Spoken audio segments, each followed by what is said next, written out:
नमस्कार, आपके साथ मैं हूं समीर अब्बास। आप देख रहे हैं देश का number 1 news channel TV9 Bharatvarsh. Israel और हमास की जंग से जुड़ी एक एक अपडेट से हम आपको करा रहे हैं वाकिफ। गाजा जंग को आज 1 महीने पूरे हो चुके हैं, लेकिन गाजा में अभी तक जो कुछ भी दिखा वो तो महज ट्रेलर है, क्योंकि विनाश अभी बाकी है। इजरायली सेना ने ऐलान कर दिया है कि वो गाजा ही नहीं बल्कि पूरे मिडिल ईस्ट की लड़ाई के लिए तैयार है। उधर जंग की वजह से पूरी दुनिया 2 हिस्सों में बंटती हुई नजर आ रही है। कैसे, ये आज हम आपको बताने जा रहे हैं, क्योंकि दुनिया 2 धड़ों में बंटती हुई नजर आ रही है।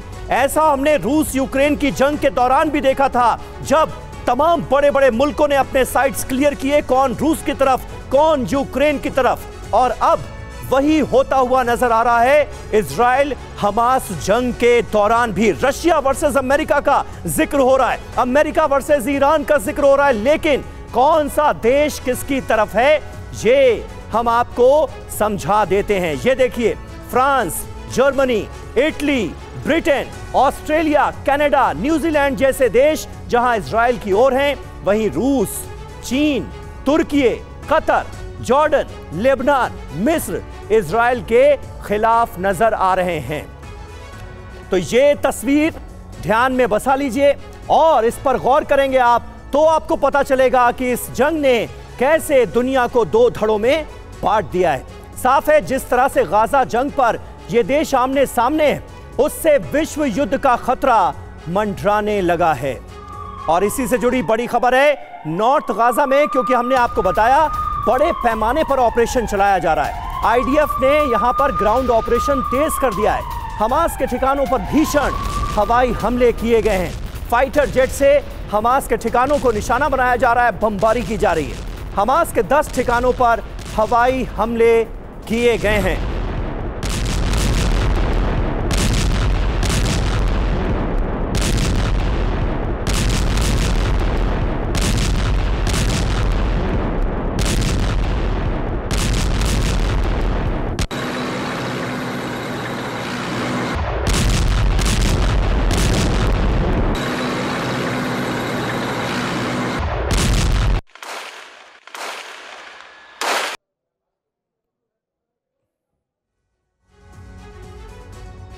तो इन तस्वीरों को देखने के बाद आपको अंदाजा हो गया होगा कि किस बड़े लेवल पर इस वक्त ग्राउंड ऑपरेशन गाजा के अंदर चलाया जा रहा है। लेबनान से हमलों पर आईडीएफ कमांडर का एक बड़ा दावा इस बीच सामने आया है। हम मिडिल ईस्ट में कहीं भी पहुंचने को तैयार हैं।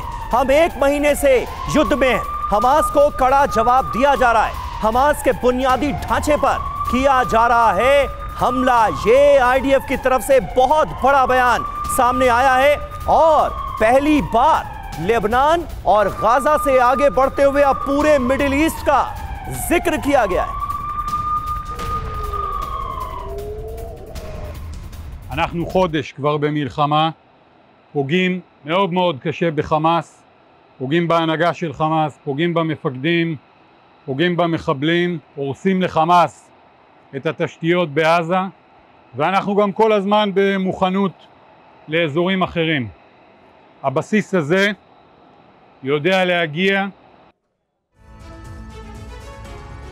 तो 30 दिन हो चुके हैं इस जंग को, और इन 30 दिनों का यह सबसे बड़ा बयान है जिसमें सीधे सीधे मिडिल ईस्ट को चेतावनी दी गई है आईडीएफ की तरफ से। हमास के मददगारों की बारी है, बदला होगा विध्वंसकारी, इसके संकेत हैं। आईडीएफ देखिए दावा क्या कर रही है। युद्ध को 1 महीना बीत चुका है। हमास के तमाम ठिकाने जो गाजा के अंदर मौजूद थे उन्हें तबाह किया गया है, ज्यादातर ठिकानों को तबाह किया गया है। हमास का नेतृत्व और हमास के बड़े बड़े कमांडर इस वक्त आईडीएफ के निशाने पर हैं, लेकिन इसके आगे जो कहा जाता है वो इंपॉर्टेंट है।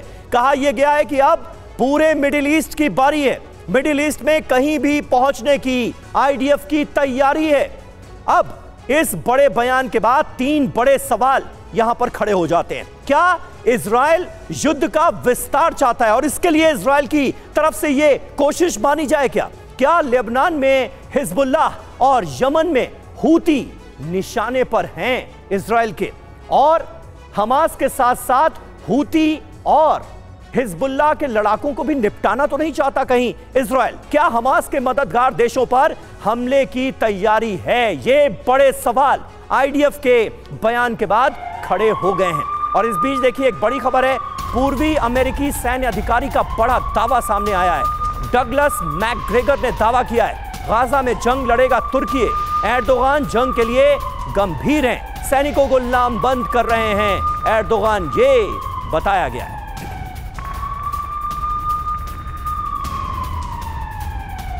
तो देखिए तुर्की का रोल यहां पर बहुत ज्यादा इंपॉर्टेंट हो जाता है। तुर्की के राष्ट्रपति एर्दोगान ने बहुत सख्त रुख इजराइल के खिलाफ अख्तियार किया हुआ है। और याद कीजिए जब तुर्की की राजधानी अंकारा पहुंचे थे अमेरिकी विदेश मंत्री एंटनी ब्लिंकन, तो उस वक्त घरेलू दौरे पर चले गए थे एर्दोगान और तुर्की के राष्ट्रपति से मुलाकात ब्लिंकन की नहीं हो पाई थी। तो गाजा में तुर्की विश्व युद्ध की बारी, दावा देखिए क्या किया जा रहा है। गाजा में जंग लड़ेगा तुर्की, तुर्की के सैनिक जंग लड़ने को तैयार है। एर्दोगान गाजा जंग के लिए बहुत ज्यादा गंभीर नजर आ रहे हैं, सैनिकों को लामबंद लगातार किया जा रहा है तुर्की की तरफ से। तुर्की के पास इजराइल को नष्ट करने की क्षमता मौजूद है और इस दावे की वजह भी है। वजह क्या है ये देखिए, तुर्की हमास का साथ दे रहा है। एर्दोगान मुस्लिम देशों को लगातार एकजुट करने की कोशिश करते हुए दिख रहे हैं। इजराइल पर हमले के लिए उकसाते भी नजर आते हैं जब वो ये कहते हैं कि तमाम मुस्लिम देशों को मिलकर एक ज्वाइंट सेना बना देनी चाहिए और इजराइल पर हमला बोल देना चाहिए। आशंका क्या है, तुर्की जंग में कूदा तो अमेरिका भी युद्ध लड़ेगा। और तुर्की का ये रोल इसलिए भी अहम हो जाता है क्योंकि तुर्की एक नाटो मेंबर है। और देखिए इस बीच एक बड़ी खबर, गाजा जंग पर तुर्की का सख्त संदेश क्या है?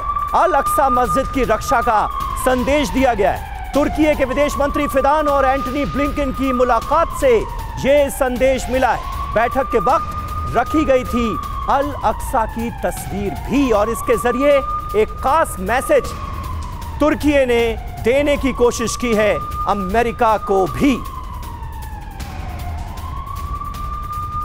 देखिए ये वो तस्वीर हम आपको दिखा रहे हैं एंटनी ब्लिंकन के साथ जब ये मुलाकात हुई तो उसमें अल अक्सा की तस्वीर भी रखी गई थी, एक खास मैसेज देने के लिए, एक खास संदेश देने के लिए। और अगली बड़ी खबर, गाजा में जबरदस्त तबाही का वीडियो सामने आया। इजरायली हमलों में पूरा इलाका धुआं धुआं हो गया, कई इमारतें मलबे में तब्दील हो गई।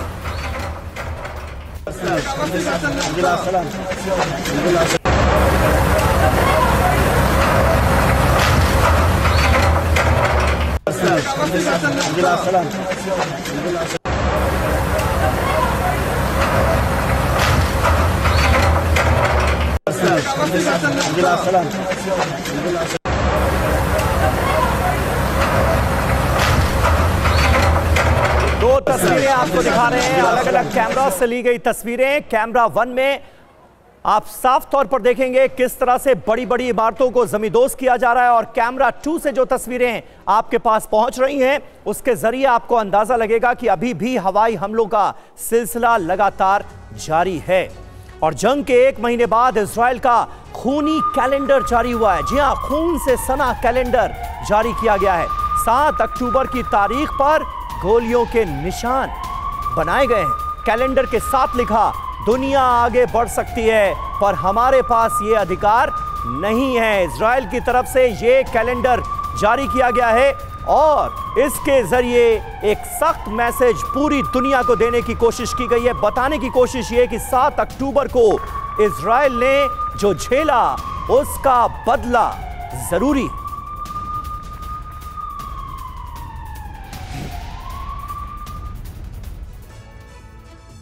और देखिए बड़ी बात यह कि इजराइल ने यह कैलेंडर आखिर जारी क्यों किया, यह हम आपको बता देते हैं। दरअसल पिछले 30 दिन इजराइल के लिए तो काफी भारी रहे ही। गाजा और जो यहां पर फिलिस्तीनी मौजूद हैं उनके लिए भी दर्द भरे रहे। 7 अक्टूबर सुबह 6 बजे 1500 से ज्यादा हमास लड़ाके इजराइल के अंदर दाखिल होते हैं, बॉर्डर पर लगी फेंसिंग को तोड़ते हुए हमला करते हैं। इजराइल में करीब 1400 लोग मारे गए। 7 अक्टूबर दोपहर 3 बजे नेतन्याहू ने जंग का ऐलान कर दिया। गाजा पट्टी में इजराइल के हमले शुरू हो गए। 9 अक्टूबर इजरायली पोस्ट पर हिजबुल्लाह के हमले शुरू हो जाते हैं और लेबनान बॉर्डर का इस्तेमाल किया जाता है। लेबनान बॉर्डर भी सुलगने लगता है। इजरायली फोर्स के साथ एक तरह की जंग यहां भी शुरू हो जाती है। 10 अक्टूबर गाजा की पूरी तरह से घेराबंदी कर दी जाती है। बिजली, पानी, राशन की सप्लाई रोक दी जाती है, काट दी जाती है। 17 अक्टूबर 2023, ये अब तक के युद्ध में जो अहम पड़ाव आए हैं वो हम आपके सामने रख रहे हैं। 17 अक्टूबर 2023 सबसे बड़े अस्पताल अल अहली पर हमला किया जाता है और यहां पर 500 से ज्यादा लोगों की मौत हो जाती है। पूरी दुनिया में इसे लेकर कोहराम मचता है। 18 अक्टूबर 2023 जो बाइडेन खुद इजराइल पहुंचते हैं, नेतन्याहू को पूरी मदद का भरोसा दिलाते हैं और याद कीजिए अस्पताल पर जो हमला हुआ था उस हमले के लिए इजराइल को वो क्लीन चिट भी दे देते हैं। 30 अक्टूबर 2023 नेतन्याहू ने दूसरे चरण के युद्ध का ऐलान किया। इजरायली फोर्स का ग्राउंड ऑपरेशन गाजा के अंदर शुरू हुआ जो अभी तक जारी है। 31 अक्टूबर रिफ्यूजी कैंप, सबसे बड़ा रिफ्यूजी कैंप जबालिया कैंप, इस पर हमला बोला जाता है और यहां पर 50 लोगों की जान चली जाती है, उनकी मौत हो जाती है। हमास के कमांडर्स को ढेर करने की बात आईडीएफ की तरफ से इस हमले में की जाती है। 5 नवंबर आईडीएफ का दावा, गाजा को 2 हिस्सों में बांटा गया है। अधिकांश हिस्सों पर कब्जे का दावा कर दिया आईडीएफ ने और अब तो यह भी कह दिया गया है कि गाजा से इजरायली फौज वापस नहीं आने वाली है। गाजा पर कब्जा होगा इजराइल का और यहां पर सरकार कौन बनाएगा यह भी इजराइल ही तय करेगा। और देखिए आईडीएफ के हमलों पर हमास क्या दावा कर रहा है, अब यह देख लेते हैं। स्कूल को बेस बना रही है इजरायली सेना। गाजा में स्कूल बने आईडीएफ का ठिकाना, यह दावा किया गया है हमास की तरफ से। ये देखिए तस्वीरें आपके सामने हैं, किस तरह से स्कूल की इमारतों पर अब आईडीएफ ने कब्जा कर लिया है और इसे बना लिया है अपना ठिकाना। आईडीएफ के जो तमाम हमले इस वक्त गाजा में हो रहे हैं अलग अलग इलाकों में और अलग अलग इमारतों पर, उसके बाद हमास ने ये तस्वीरें जारी करके दावा किया है। और इस बीच फिलिस्तीनी मीडिया का एक बड़ा दावा सामने आया, वो क्या है आपको बता दें। आईडीएफ पर एंटी बंकर मिसाइल से हमला किया जा रहा है। अल कस्साम ब्रिगेड ने हमला किया है। अल यासीन मिसाइल से एक इमारत उड़ा दी गई। इमारत में आईडीएफ के कई जवान भी मौजूद थे और इस बारे में पुख्ता जानकारी मिली हमास के लड़ाकों को और इस ठिकाने को उड़ा दिया गया। अल यासीन मिसाइल का इस्तेमाल किया गया है इस हमले में, यह भी हमास ने बताया है।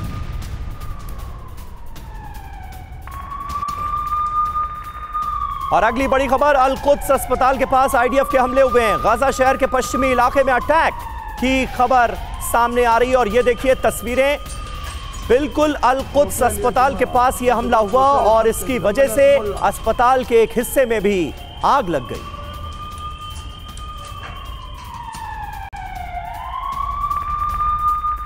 और अगली बड़ी खबर, खान यूनिस में भीषण जंग की हमास की सुरंगों में आईडीएफ दाखिल हुई है। आईडीएफ और अल कस्साम ब्रिगेड के बीच यहां पर जबरदस्त संघर्ष चल रहा है। धमाकों से दहला खान यूनिस।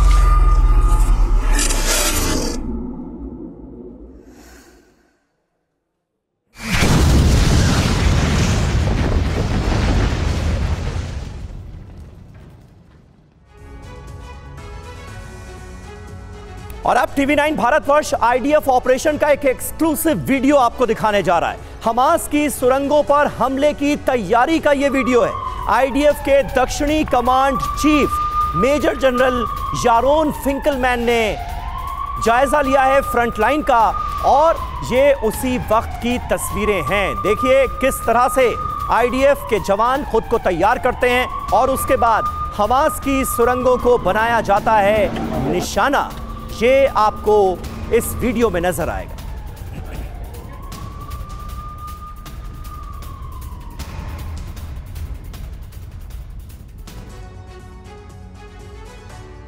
और अब बात करते हैं ऑपरेशन विंटर की। जी हां, आईडीएफ के सामने सबसे बड़ी चुनौती सुरंगों में छिपे हमास के लड़ाकों को ढूंढना और इन सुरंगों को तबाह करना है।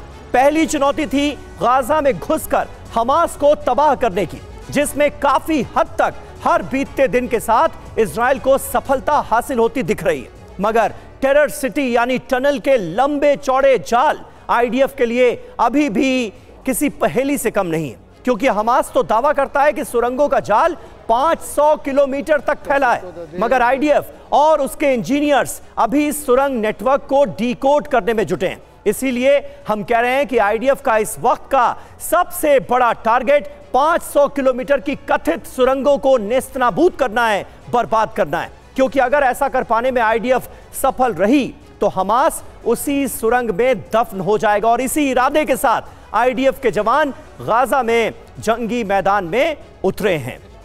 तो ये अपने आप में बहुत महत्वपूर्ण है और चुनौतीपूर्ण भी आईडीएफ के लिए, इस ऑपरेशन को सफलतापूर्वक अंजाम देना। और वहीं आईडीएफ के ऑपरेशन अंडरग्राउंड को लेकर एक बड़ा खुलासा हुआ है। ड्रोन बुलडोजर से सुरंग पर हमले किए जा रहे हैं, विस्फोटक इंजीनियरिंग यूनिट का किया जा रहा है इस्तेमाल। देखिए ये नई और ताजा खबर इस वक्त हमारे सामने है, किस तरह से ड्रोन और बुलडोजर से सुरंगों पर हमले बोले जा रहे हैं।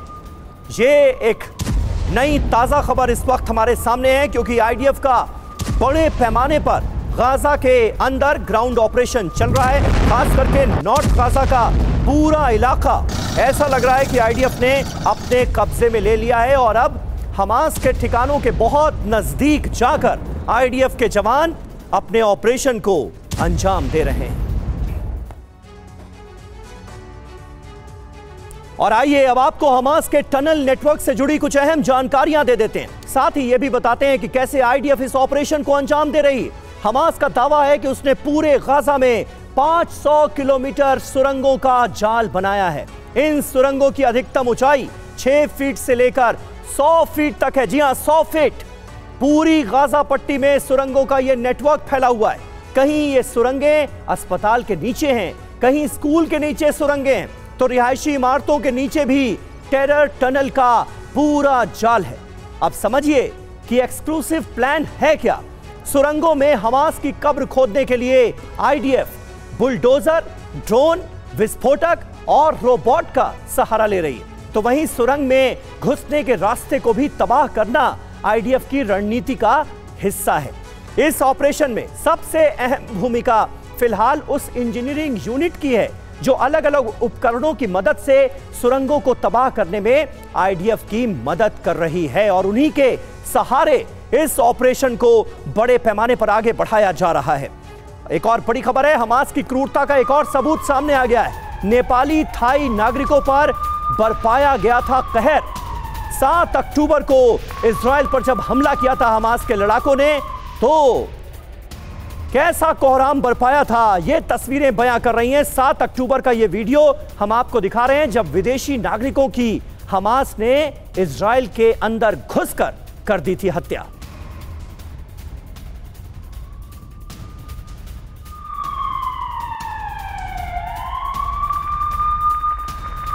और एक और बड़ी खबर है, लेबनान से इजराइल पर भीषण हमले हो रहे हैं। इजराइल के 22 शहरों पर एक साथ हमला किया गया है। हिजबुल्लाह ने इजरायली शहरों पर दागे हैं रॉकेट। हाइफा, नहारिया में सबसे ज्यादा बमबारी की गई है।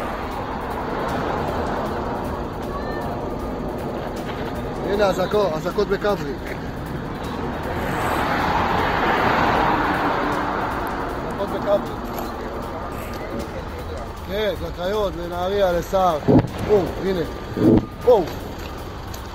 ראית?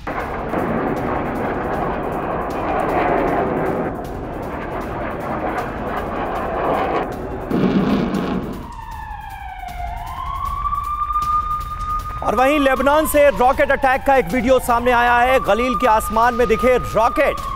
खाड़ी क्षेत्र में दागे गए हैं 30 रॉकेट, एक के बाद एक बैक टू बैक रॉकेट्स दागे गए हैं और हिजबुल्लाह ने इस हमले की जिम्मेदारी ली है।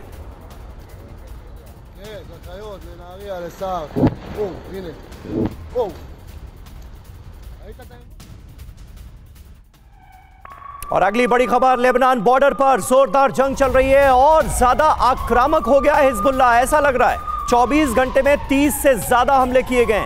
आईडीएफ ने यहां पर हिजबुल्लाह की एक लॉन्च साइट पर पलटवार किया है और हमला करके इसे ध्वस्त कर दिया गया है। कई ठिकाने हिजबुल्लाह के तबाह कर दिए गए हैं, ऐसा आईडीएफ की तरफ से किया जा रहा है दावा।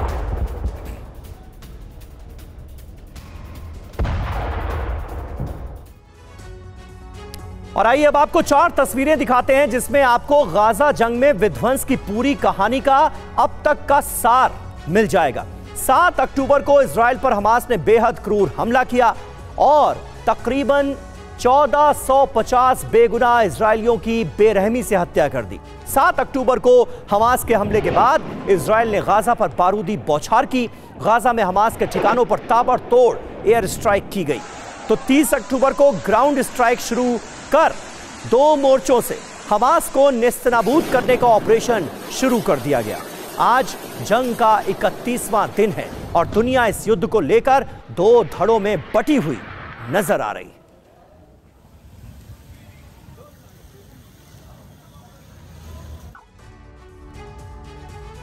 और इस बीच देखिए हमास को लेकर एक बहुत बड़ा खुलासा हुआ है। फिलिस्तीनी सरकारी इमारतों में हमास ने अपने ठिकाने बना रखे थे। सरकारी इमारतों से मिले हमास के रॉकेट और मस्जिद परिसर में रॉकेट लॉन्चिंग साइट मिली है। ये तस्वीरें हम आपको दिखा रहे हैं किस तरह से ऐसी तमाम इमारतें जहां पर आम लोगों की मौजूदगी होती है, ऐसे स्कूल जहां पर बच्चों की मौजूदगी होती है, ऐसी मस्जिदें जहां पर लोग प्रेयर करने के लिए आते हैं, उनको अपना ठिकाना बना रखा है हमास के लड़ाकों ने, ये पता चला है। और ये तस्वीरें जारी कर आईडीएफ ने अपने दावों को और पुख्ता करने की कोशिश की है, जिसमें यह कहा जाता था कि आम नागरिकों को अपनी ढाल के तौर पर इस्तेमाल करते हैं हमास के लड़ाके।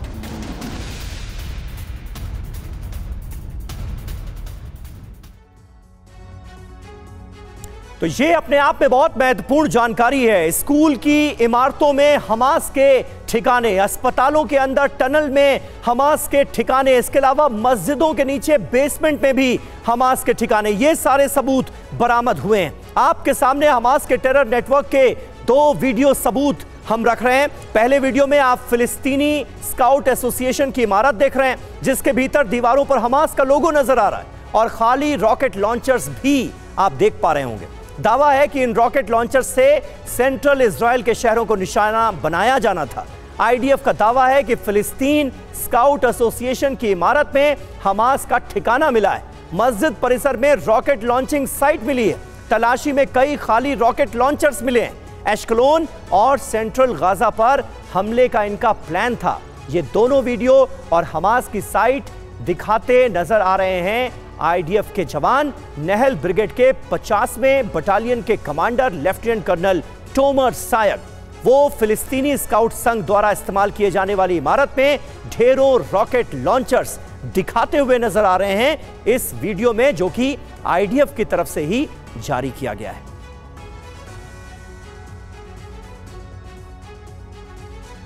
तो देखिए, ईरान से लेकर गाजा तक इजराइल के खिलाफ एक नया प्लान तैयार किया जा रहा है। इजरायली सेना की ताकत के आगे कमजोर पड़ रहे चरमपंथी गुटों ने एक बार फिर वही फॉर्मूला तैयार किया है जिसे दुनिया के खतरनाक आतंकी संगठन भी आजमा चुके हैं।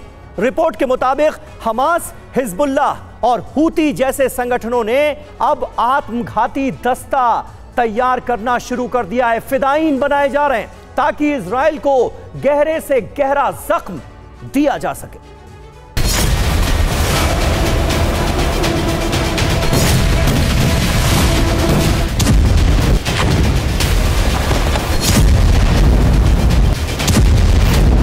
इजराइल को दहलाने का ऐसा प्लान कि एयर डिफेंस भी हो जाएगा नाकाम।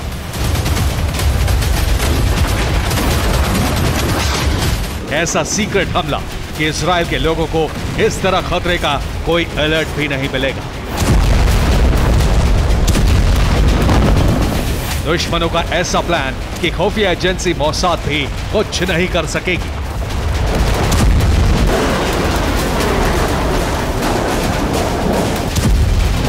इजराइल की ताकतवर सेना, ये टैंक और तमाम लड़ाकू विमान भी काम नहीं आएंगे।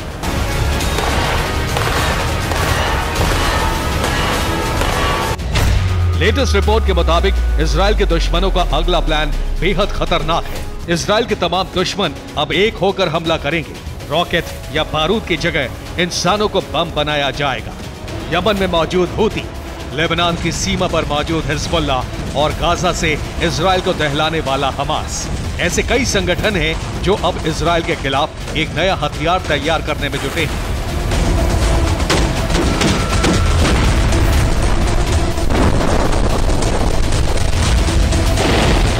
ये कट्टरपंथी गुटों का सबसे घातक, डरावना और पुराना हथियार है।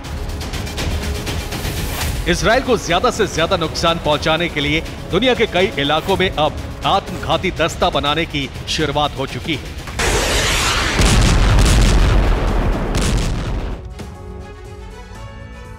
और इस बीच ईरान के राष्ट्रपति इब्राहिम रईसी से मिला इस्माइल हानिया। इस्माइल हानिया कौन? हमास का चीफ। तेहरान में हमास डेलीगेशन की मुलाकात हुई है। युद्ध को लेकर रईसी को जानकारी दी गई है। आगे की रणनीति पर भी चर्चा हुई है। तो तेहरान का जो एसोसिएशन है वो एक बार फिर नजर आया है हमास के साथ, जब इस्माइल हानिया जो कि हमास का चीफ है उसने चर्चा की है ईरान के राष्ट्रपति रईसी के साथ।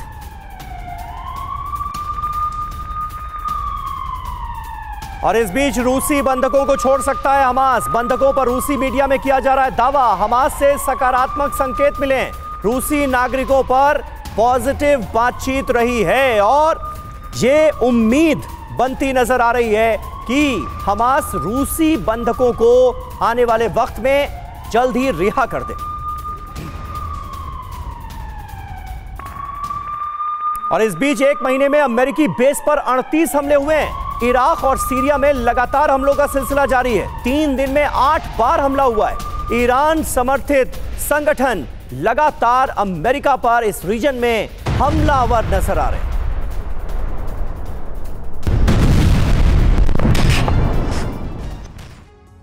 और इस बीच गाजा पर पाकिस्तानी राजदूत का एक बयान सामने आया है। हमारी कभी कोई सैन्य भूमिका नहीं रही। सैन्य दखल के बारे में सोचना भी खतरनाक है। हम शांति चाहते हैं और इसकी कोशिश कर रहे हैं, ये कहा गया है फिलहाल पाकिस्तान की तरफ से।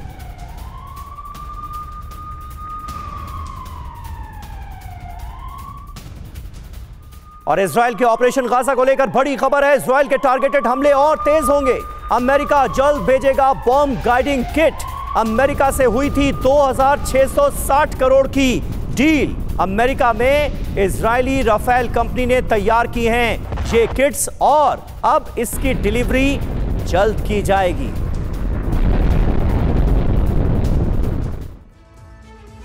तो देखिए ये बड़ा डेवलपमेंट है। अब गाजा में गिरेंगे जीपीएस वाले बम। कैसे, ये हम आपको तफसील से बताते हैं और कैसे इसमें इजराइल का हमराही अमेरिका मदद कर रहा है बेंजामिन नेतन्याहू की। ऐसे वक्त में जब हमास के साथ जंग छिड़ी हुई है, 2660 करोड़ के बम उपकरण देने जा रहा है अमेरिका और ये इजराइल के लिए इस मौके पर बड़ी मदद की तरह होगा। गाइडेड बम के लिए आधुनिक उपकरण मुहैया कराए जाएंगे अमेरिका की तरफ से इजराइल को। राफेल अमेरिका ने ये एडवांस्ड उपकरण तैयार किए हैं और अब इन्हें जल्द से जल्द सौंपने की तैयारी कर रहा है अमेरिका इजराइल को। जीपीएस गाइडिंग किट से हमला बेहद सटीक तरीके से अंजाम दिया जा सकेगा और इस टेक्नोलॉजी की इस वक्त आईडीएफ को बहुत जरूरत है गाजा में ऑपरेशन को अंजाम देने के लिए। अनगाइडेड बम इन उपकरणों से स्मार्ट बम बन जाते हैं, यानी जिस टारगेट को हिट करना है एग्जैक्ट वहीं तक ये बॉम्ब पहुंचेंगे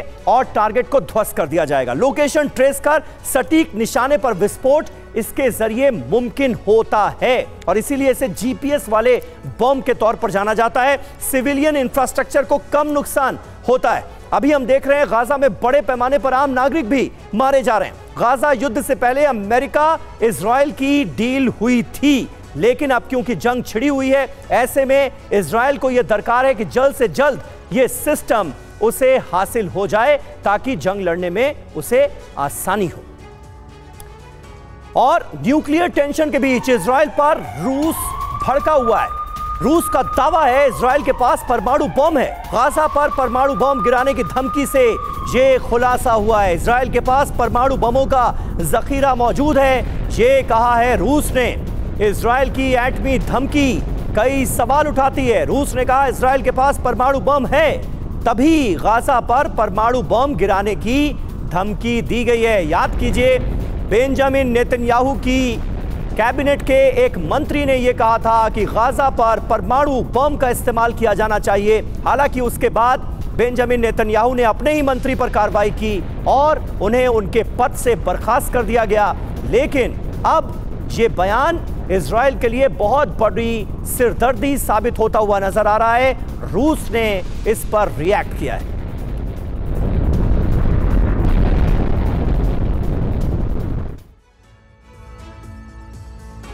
और फिलहाल यहां पर रुक रहे हैं एक बहुत छोटे से ब्रेक के लिए। ब्रेक के बाद भी खबरों का सिलसिला टीवी 9 भारतवर्ष पर जारी है।